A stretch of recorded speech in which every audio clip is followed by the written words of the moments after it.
Yeah, right there, lads. Especially British here. And quite recently, the games that I've been reviewing have been piles of shit. Most notably, Sonic 3D Blast and the pseudo 3D 8-bit games like Sonic Blast and Sonic Labyrinth. So I thought that I'd add to the shit pile by reviewing possibly one of the worst spin-off games in Sonic history, Sonic Spinball. God help me. Nah, I'm good. This is gonna be hilarious. You sadistic bastard.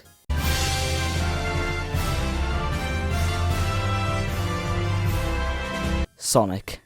Sonic. I think I've talked more about Sonic here than I've talked to my immediate family in the past decade, so it's obvious that I've had a long loving relationship with the Blue Blurs games. That is until I found out about the existence of Sonic Spinball. To Spinball's credit, I had a similar reaction to 3D Blast when I found out that was an actual thing that existed on the Mega Drive. But at least 3D Blast had a version of the game that's much better than the original and readily available online. But when it comes to Spinball, it appears that no modder wants to approach this game with a 10-foot pole, and as I'll explain later, that's for good reason. Sonic Spinball was a game that was shot out on the Sega Mega Drive's library on the 26th of November 1993 in Europe. There were other versions released on the Master System, Game Gear, Windows, and for some reason the Game Boy Advance. But for this, I'm just going to be focusing on the Mega Drive version. So let's not dilly-dally any further and get into this cesspit of a game. Spinball, as somewhat foretold by its name, is a pinball game. The game of pinball is usually played on one of these, a pinball machine. The game is played by launching a pinball into the playing field through one of these, which I think is called a plunger, but I don't know, I'm too lazy to check. The pinball then bounces off everything in the playing field, usually racking up tons of points. Your control of the ball is usually extremely limited, with the only means of controlling it being these flippers, which only serve to fling the ball in even more unpredictable and erratic ways. The turn ends when the ball falls down this hole. Usually in games of pinball, like with video games, you get multiple lives, or balls in this case. The game is completely mindless, and I can see why people in 1931, when the first machine was released, would find it exhilarating. Pinball has quite a strange history in the US, with the game being outlawed in the 1940s. Why, you may be asking? Welcome folks, one and all, to the very first episode of I Have Absolutely No F***ing Idea, the show where I, your host, aggressively British, has absolutely no f***ing clue what I'm being asked about. Stay tuned for more episodes, because I have a slight feeling this is going to become a regular feature. As you can tell, since nowadays you won't get your front door caved in by the Navy SEALs or whatever for playing a game of it, pinball is no longer illegal in the United States of America. As such, since something that had previously been illegal became legal, pinball's popularity skyrocketed. With the rise of video games in the late 70s and early 80s, there were inevitably a whole load of video games made based on pinball. One of the earliest examples of this being the gloriously simply named Video Pinball on the Atari 2600. Around the time the pinball was invading the digital world with its franticness, Sega was rapidly rising in popularity, and as Sega gained more and more popularity, they needed a concrete mascot that wasn't a child, so they came up with this spiky blue dickhead. So, in 1993, when Sonic was at the peak of his popularity, the big lads over at Sega decided that it would be a jolly brilliant idea to make a pinball game based on a character who, as part of his identity, is able to curl up into a ball at will. Now, on the surface, this seems like a good idea, a pinball in which you could actually have some control over the ball. But my god was it poorly implemented, and I'll elaborate on that very soon, don't you worry. The game itself is split up into 4 levels. In each of these levels there's a certain number of Chaos Emeralds to collect. For example, in the first level there's 3, in the second there's also 3, in the third there's 5, and in the last there's also 5. That adds up to a total of 16 fucking Chaos Emeralds. Now, if it only takes 7 of the buggers to turn Sonic into what is essentially an extremely OP version of himself, I dread to think what would happen if we collected double the amount of these things. I won't keep you in suspense. Nothing happens. To my knowledge, at least. The game's graphics are alright, I guess. They don't really stand out to us as anything massively impressive for the console it's running on, like the 2 blasts, but they're not so bad that they could legitimately give you a bloody seizure like Sonic Labyrinth.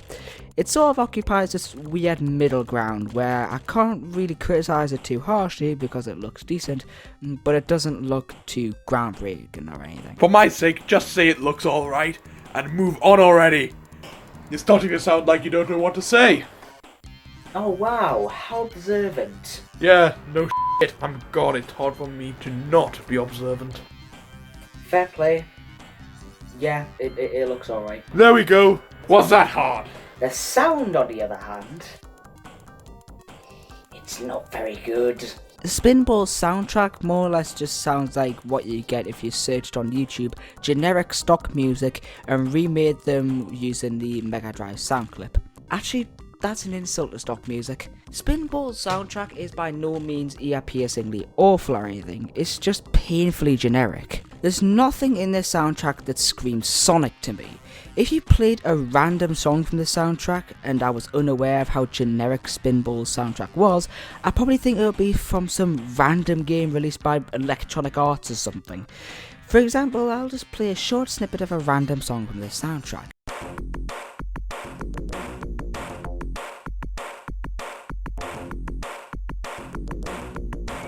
See how completely generic that sounded? Honestly, I wouldn't be surprised if the team that worked on this couldn't be asked to come up with their own soundtrack, so just took some random songs from a bunch of different Mega Drive games and just shoved them out of the cartridge. And, oh god, don't even get us started on the sound effects for this game. I mean, just listen to the dying sound effect.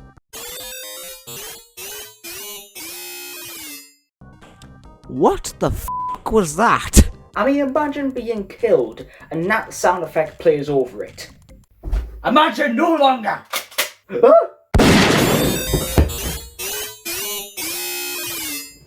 For fuck's sake! See?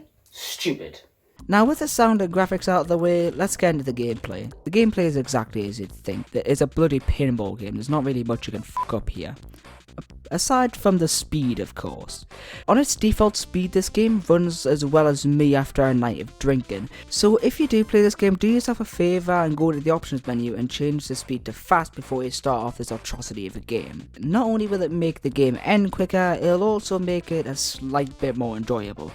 I mean, it's like putting a teaspoon of sugar in a coffee. It still tastes like utter shit, but at least it's a bit sweeter. Despite what I literally just said a few seconds ago, the game isn't exactly a standard pinball game. That's because you can directly influence where Sonic moves after you hit it with the flippers. Mind you, with how little he actually moves when I'm holding down a direction on the D-pad, it's almost as if I'm just vaguely suggesting where Sonic should go instead of actually controlling them. But it's infinitely more control than you'd have over a standard pinball.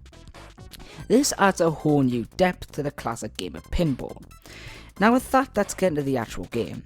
The game starts off on a brilliant note with toxic caves. You start off by controlling Sonic as you would in any Sonic game, where Sonic then gets launched into the arena. Now although instances where you have to directly control Sonic on the ground are few and far between, they won't stop me from complaining about the controls when you have to do so. They're really hard to describe, but basically the gravity feels like it's been dialed up by 1,000,000, and as such, Sonic can't jump nearly as high as he usually can. Also, you can barely control him once he's left the ground. This all culminates in controls that would make me want to off myself if implemented into a regular Sonic game. But since the focus of this game is on its pinball elements and not platforming, it gets a free pass for me. The objective in this level is to collect the Chaos Emeralds by first colliding with these two targets so you can get into the arena, then getting into this little minecart segment, but not before flicking these switches which deactivate the alternative paths which just spit you back into the arena instead of leading you to the Chaos Emeralds. This game actually makes you think a bit, almost as if it's a puzzle game. Now, usually I'd be down to use my head a bit to solve a few occasional puzzles, but when your game is fundamentally based on probably the most mindless game ever created, I don't think setting up puzzles should be a priority. Puzzle solving doesn't collide well in the slightest with the hectic and fundamentally random and spontaneous nature of pinball, so when you try and combine the two, you're just left with an overly frustrating mess. Once you get the 3 Chaos Emeralds, you're teleported to the boss area where you fight... Jesus Christ, make it go away! You called? Oh brilliant, another character based entirely on one joke. Who are you meant to be then? Can't you tell? I'm the son of our Heavenly Father. God, just say God. Yeah, what's that psychopath refers to the dad by the first name? Fair enough. Anyway, can you make that stop existing? What the fuck is that thing? I think I made that when I was drunk. Like, that narrows it down. Don't make me nail you to a piece of fucking wood again! Okay, sorry, I'll be good. Oh, bloody hell, what did you do that for? But didn't you want us to destroy the telly? No, I meant... you know what? Never mind, it doesn't matter. When you put the boss out of its apparent ceaseless agony, you're greeted by a bonus stage. The bonus stages consist simply of a regular game of pinball with these weird capsules at the end of it and Robotnik hovering around in the centre. What's cool is that you can see Sonic in the reflection of the glass playing the pinball machine. These bonus stages have no bearing on the game whatsoever other than increasing your score, so it's a nice change of pace, I guess. Next up is Lava Powerhouse. In this one, I guess the objective is to get into what is called the Steam Arena and get into these areas at the top of the arena. I think. I don't really know, it's confusing as f***. It's worth mentioning that at this point the game's awful lag becomes abundantly clear. Every now and again, especially when there's a bunch of enemies on the screen, the game can just start running like absolute rubbish. One thing that isn't completely rubbish about this game though is its HUD. The HUD kind of looks like the regular score counter that you'd find on a regular pinball machine, but with the benefit of the game giving you occasional hints. It can help a bit with navigating the confusing as f*** design of these arenas, but not really. It's nice to have them there, but some of the hints can be really cryptic. The boss-based nightmare fuel of the previous stage continues with 4 Robotnik heads sealed in a container of lava. Don't worry though, you can still go into the container of lava and put these poor things out of their misery like the spider abomination from before. And one very laggy explosion and one bonus level later, we're on to the next level, inventively named The Machine. This level is what made us just give up on trying to beat this game. For one, you need to collect 4 Chaos Emeralds, 3 of which are in plain sight and 4 I couldn't find after 10 minutes of searching. And after those 10 agonizing minutes, I more or less just said fuck it and gave up.